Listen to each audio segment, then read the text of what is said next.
Hello, hello, and welcome to another episode of C-Suite, a CEO chat. And yes, I am Shawanna Kennedy, your host. I'm excited. Y'all know I'm actually always excited, but today is special because when I say that I get to go across the globe to speak to business owners and entrepreneurs about the good, the bad, and the sometimes ugly of what it means to be a CEO, today we have done just that.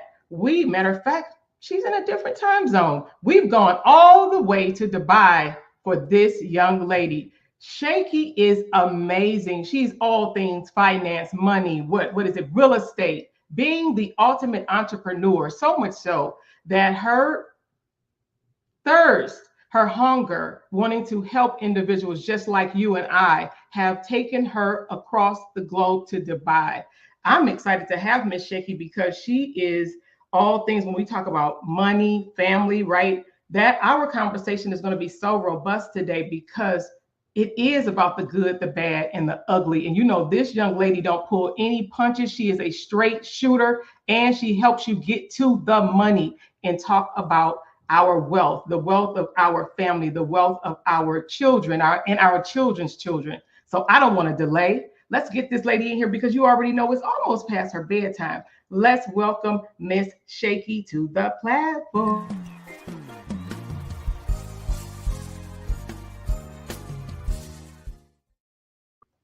Hey, welcome to C-Suite. Hello, I'm so happy to be here. Wonderful. I am excited. I know it's late over there, so I want to thank you in advance for pausing to have this candid conversation with me. When I think about you recently have moved across the globe. So I think that's a good thing, right? We talk about the good and the bad. So let's talk about some good stuff to jump out the gate to make it feel all warm and fuzzy. Why? Let's think about good. Why do you do what you do, Shakey? Why?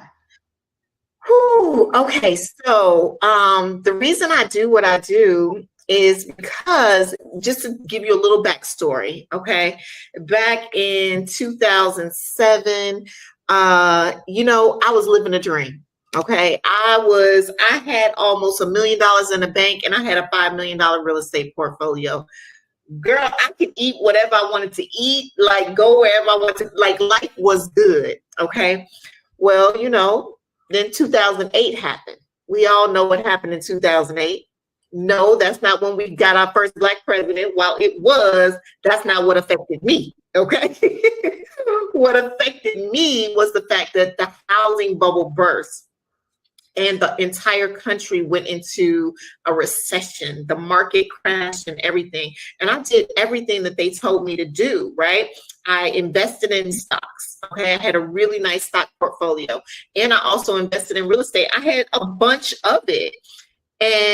But none of that could save me from literally a recession wiping me completely dry. I found myself being so broke that I was going through trash cans looking for newspaper clippings so that I can buy a can of tuna for a nickel. Mm-hmm. Like things got really bad. Okay. And so my husband says, honey, you're going to have to go to work. And I'm like, wait, what? Huh?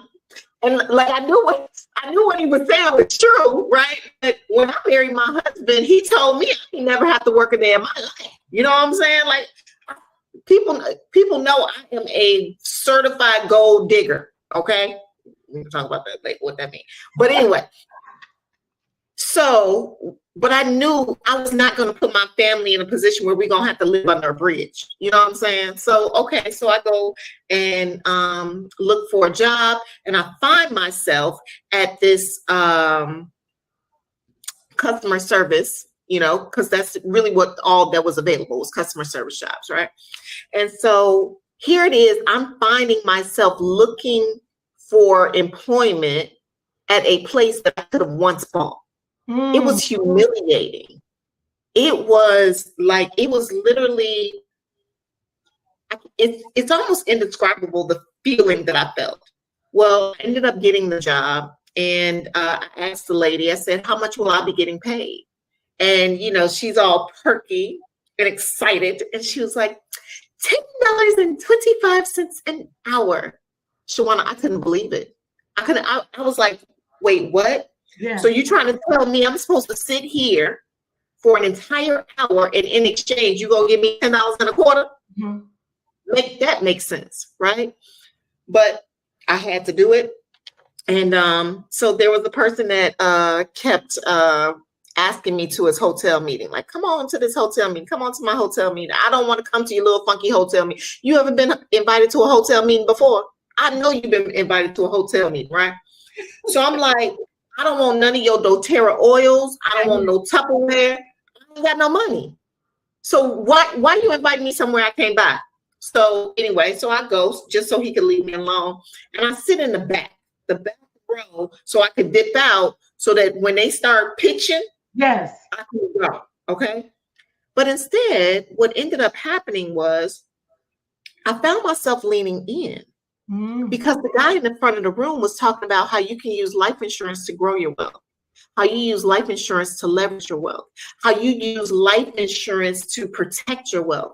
And I'm like literally about to jump up out of my seat, because had I known what he was talking about just a couple of years prior, I wouldn't have lost everything. And so that very day was the day I said to this guy, I said, listen, whatever you're selling, I'm buying, but I also need the ability to share with other people, because I didn't want anybody else to go through what I went through. Yeah, no, I love it. I love it. And I appreciate when God positioned us, and it's the design detour.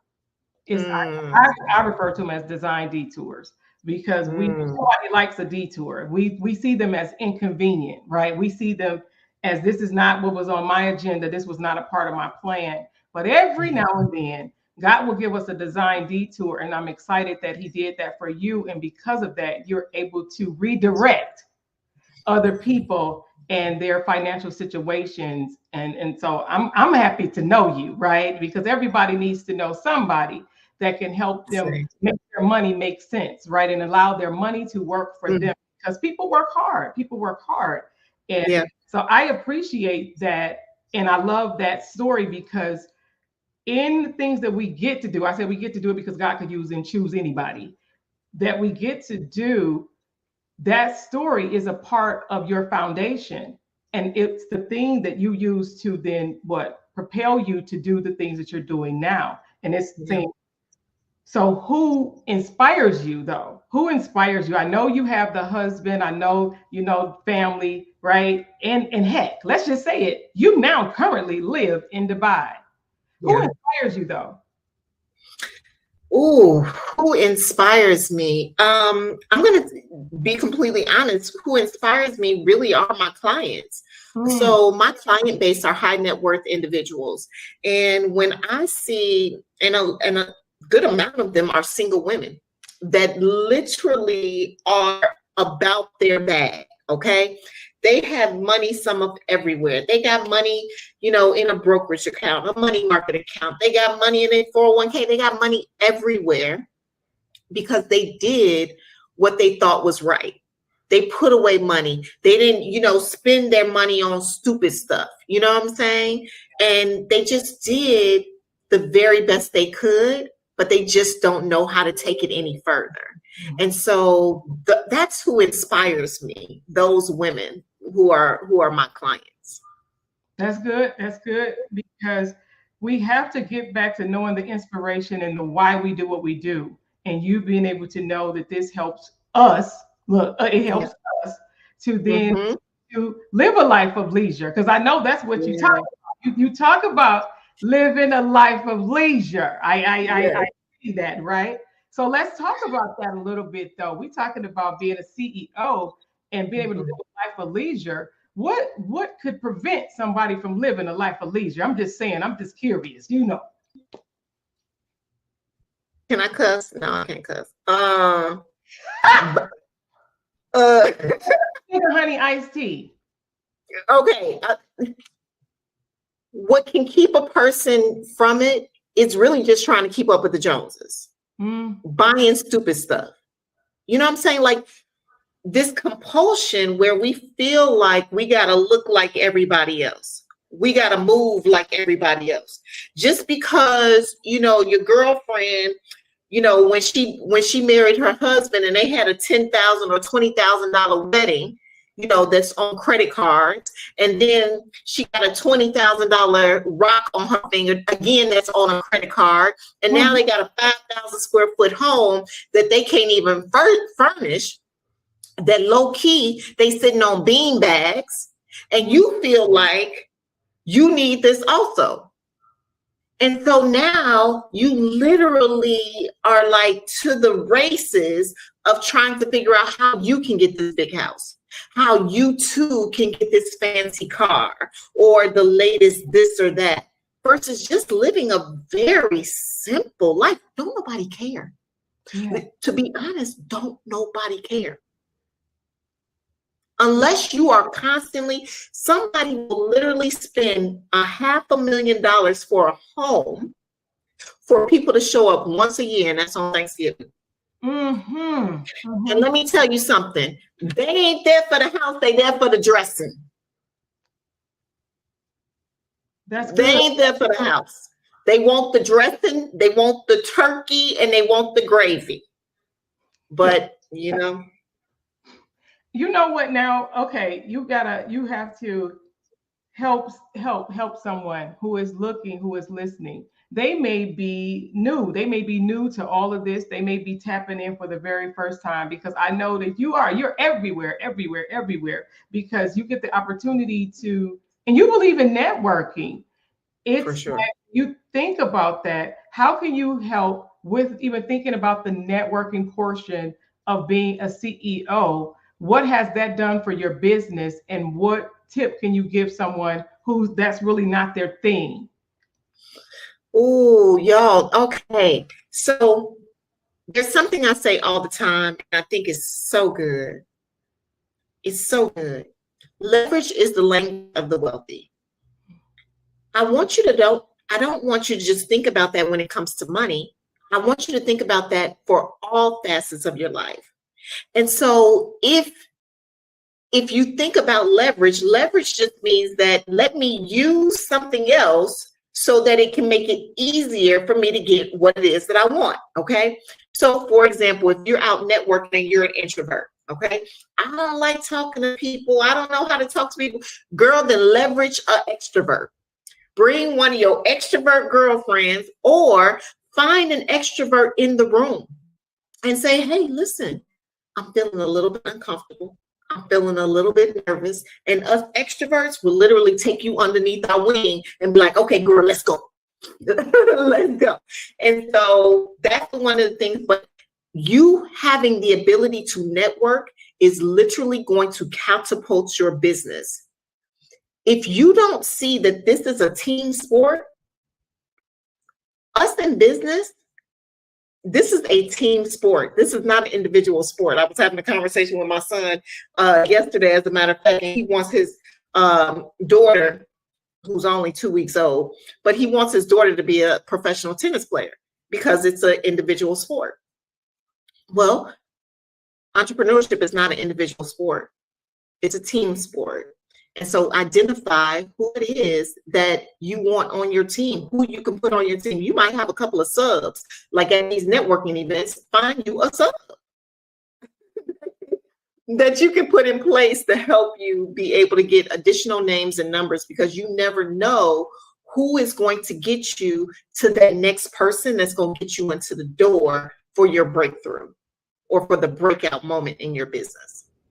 I love it. I love it. And when we think about, because we have serialpreneurs, but you mentioned something when you were talking about your son with the new grandbaby. So congratulations, you grandma. Do you have an affectionate name yet? Do you have an affectionate name? I do. It's Lovey. Oh, Lovey. I love it. Yes, I love it, Lovey. Hey, Lovey. Yes. Oh, I love it. I love it. When you think about that, though, being a solopreneur, I love that you brought in the team, the sport of it, and being a part of the team.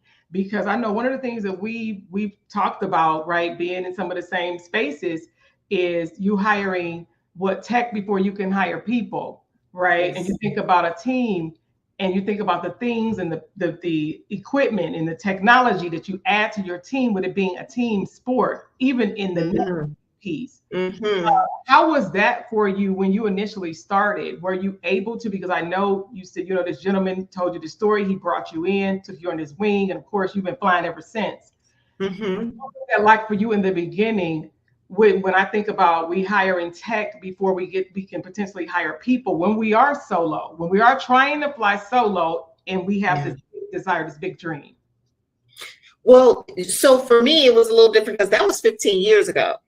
So 15 years ago, we didn't have like these spaces that we have now. There weren't the networks that we have now. When I tell you right now, we are spoiled. We are spoiled. But back then, you were literally by yourself. You didn't know it. It took you to, maybe grandma's auntie's cousin was an entrepreneur. You know what I'm saying? But now it's so common to be able to meet an entrepreneur. So back then it was very tough. I'm going to be honest with you. And many times I quit. I went back to working, I was still working that job, and I had actually put in my resignation and said that I was going to quit. And my boss laughed at me and she said, you know what? My cousin sells insurance too. She said, why don't you just stay here and work this business on the weekend? She said, I'll let you work the business in the evening and on the weekends. She said, that way, you can still have some income coming in. In the finance industry, there's a term that's called opportunity cost. Shawanna, let me break it down for you. Yeah, Let me break it down. Please. Let me break down opportunity cost. Opportunity cost is defined this way. What you choose to do, what is it that you're giving up to be able to do that thing? Okay.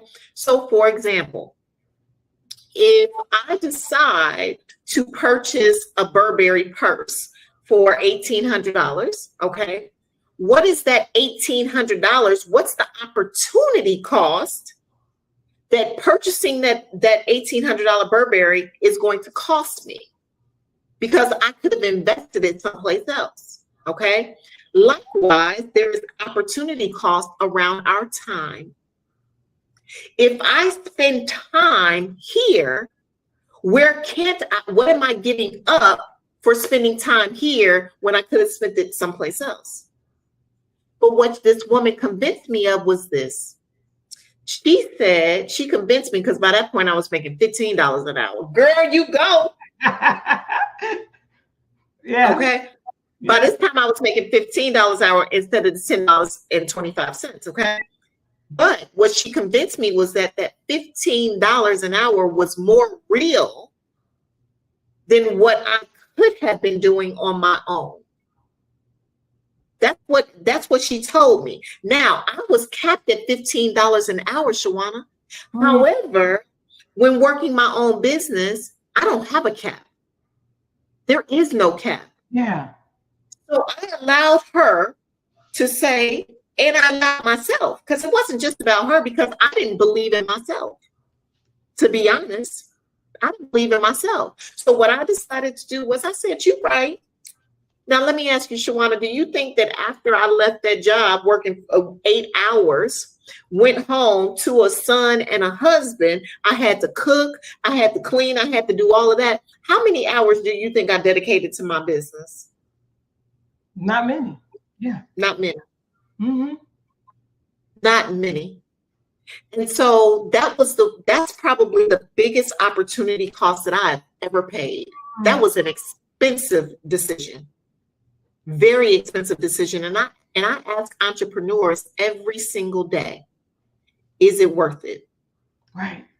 Is it worth it? Because is it better to bank on? And let me tell you, that company is now out of business. Did you ever go back and see her? Oh, she sees me all the time on Facebook. She congratulated me on my move. In my little financial service business that your little cousin does. Yes. Yeah. I love it. I love it. I love it. When I think about that, because this is so good. This is so good.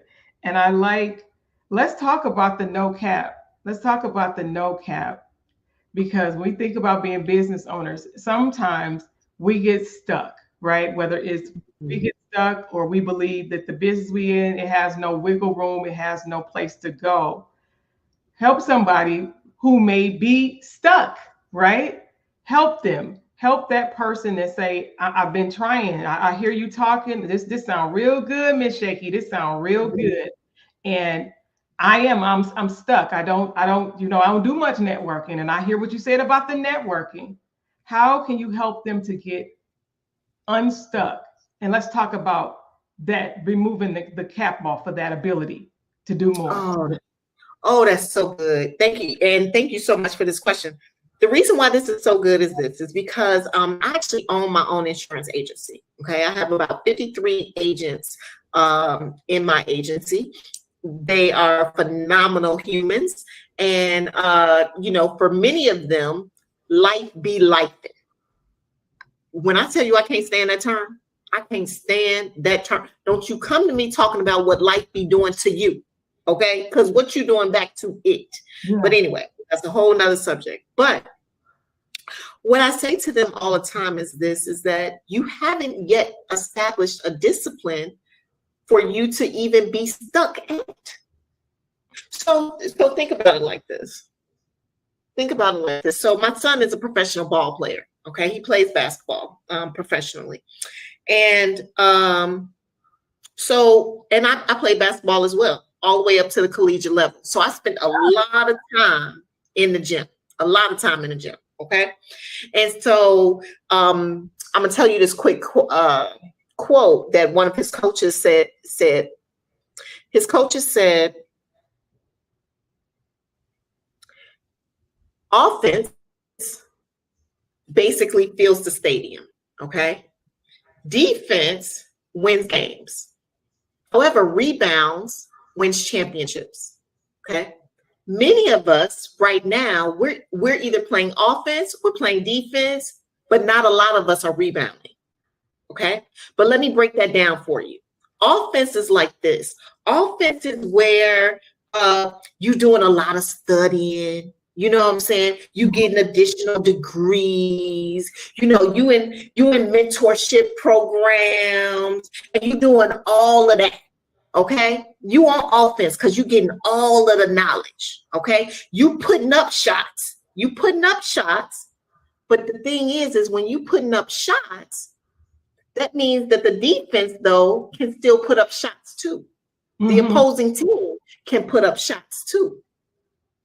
All right, cool. Now, if you're playing defense though, defense looks like this. Okay.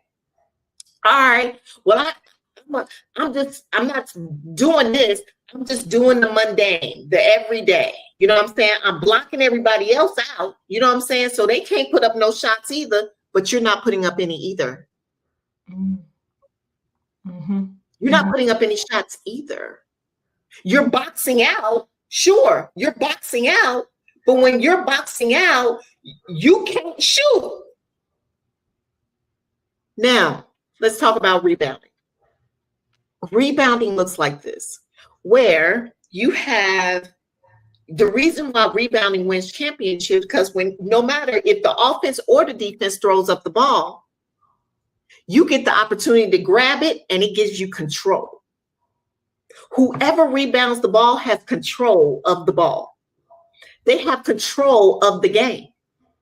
So instead of, you trying to figure out, should I be over here? Should I be over there? Baby, you need to just be rebounding, taking control, and you decide which way you want to go. Baby, you need to go toward that basket and do a layup. You need to do a layup. And all of that comes in the discipline. Literally, the lack of discipline will have us praying for miracles. We think we're doing all of this, but we haven't established not one discipline. What is one thing that we consistently do every single day over time? We haven't committed to one thing. Yeah. So how we gonna be stuck? We stuck not being able to be disciplined. That's what we stuck with. That is good. That is good. Woo, woo, woo. Y'all, I hope you are note taking over here because she is putting it down, because a couple of things that she actually doing. And I'm over here like laughing to myself, right? Because this is so juicy. And with you giving the story behind it, right? With you giving the real life experience, I'm hoping that someone that's looking and listening will be able to then see themselves in this, because that's what this is all about, guys. This is all about you seeing yourself, or you being able to assist the people that you get to assist, because you may not be a CEO, but you heard what she said. She have a team of people, a team of agents who get to do what they do, and she is so grateful for them, because you could be a person that is actually helping to lift your CEO as they climb, right? And then perhaps someday you may choose to take that on for yourself.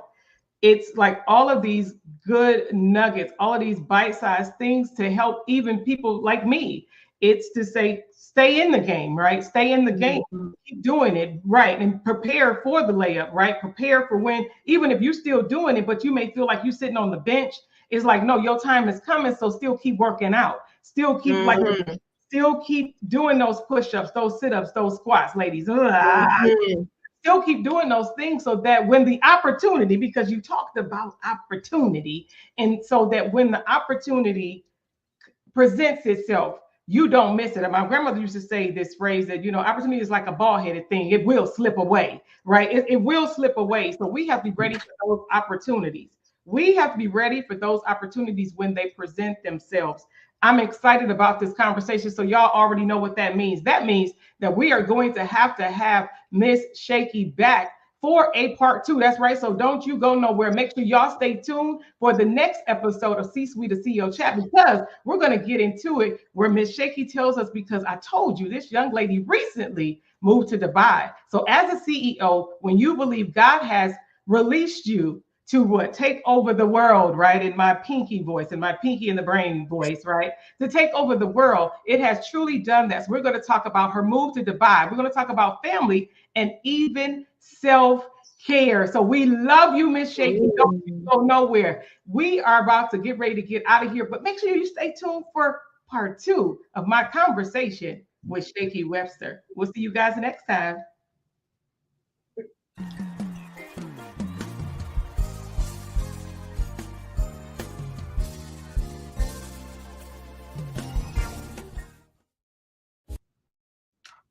This episode is brought to you by Kennedy Media, your ultimate partner in content creation, video recording, and digital marketing. Be seen, be heard, and increase visibility in your business. Contact us today at KennedyMediaLLC.com, KennedyMediaLLC.com, and unlock your brand's full potential.